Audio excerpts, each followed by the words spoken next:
It's Rojay, your realtor with Next Home Prime Properties. In today's video, I am going to be sharing 3 tips to make your offer stand out from the competition. The market is super hot right now. There are multiple offers being submitted on every single home, but I'm going to share ways to make your offer stand out to get you into the home that you love.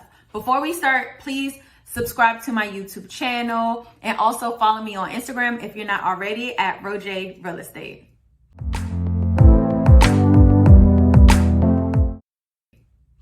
Okay, so the first tip that I have for you is the most important and also the simplest is basically following instructions. So in the MLS, we have what are called agent remarks. You have your buyer remarks, where the buyer can see all of the great things about the home, all of the details, and then you have your agent remarks. Your agent remarks have specific instructions listed for buyer's agents to follow.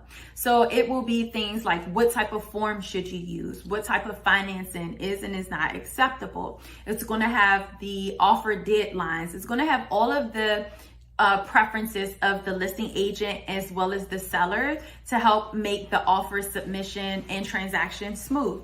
And so agents that do not read the MLS instructions, sometimes unfortunately their offers get submitted and they get knocked down a notch because the seller and the seller's agent, they were looking for something specific regarding the offers and the transaction. And if an agent is not reading the information clearly and following the instructions, it will rub the listing agent wrong, and you do jeopardize and you can be putting your contract at risk and getting knocked down a few notches simply from not following the instructions. The second thing that you want to do is to make a very attractive offer.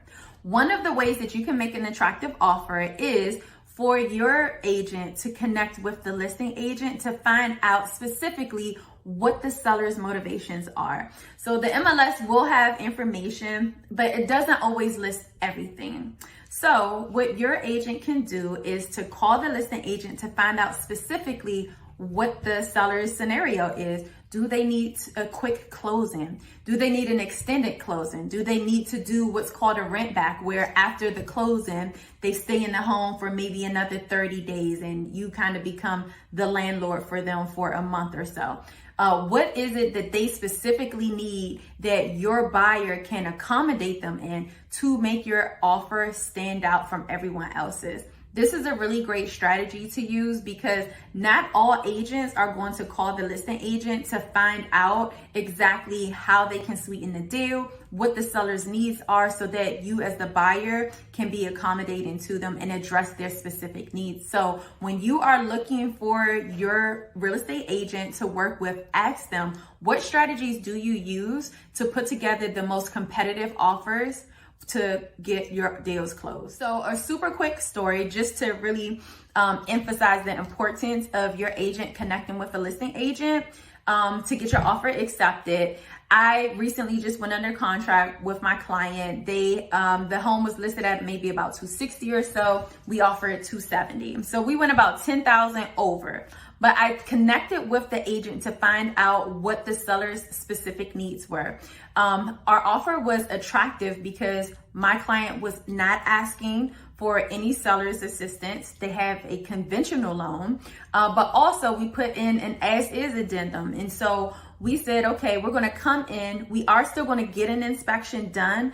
But if the inspection, if anything comes up that we feel uncomfortable with, we will walk away, opposed to putting the seller in a position where they have to repair anything or give us a credit at closing or decline. We just skipped over all of that and just said, hey, we're just going to come, we're going to do the appraisal. And if it's something that we still want to move forward with, we will. And if not, then we have the right to terminate the contract. And that is something that was attractive to the seller. And we actually were not the highest. And so what actually happened, the listing agent when she called to confirm that they were accepting our offer, she made it very clear. She said, hey, you guys did not have the highest offer. So it's not that you offered the most money, but you had the most attractive offer, because I called them, I connected with them, and I got specific detailed information about what would be attractive to the seller. So one of the last tips that I'm going to share is a tip that was used so much last year. We had a lot of appraisal gap contingencies in our offers. And so this was a strategy that was being used all of 2021, also 2020, to help get buyers offers accepted in this extremely competitive market. So the way that it works, let's say you have a home that's listed at $195, but you're going to offer $200,000 for it. So you'll have your contract written to say, hey, if it comes down below 200, I am going to make up the difference. So if the home is listed for 195, you offer 200. Let's say it comes in at 198. You're telling them that, hey, I'm going to make up the difference with my own cash. The bank, they're not going to lend it because they're only going to lend you the amount that the home appraised for. So the bank's only going to give you the 198, but you're saying, hey, you know what? It appraised at 198, but I offered 200. Here's an extra $2,000 out of my pocket to make up the difference.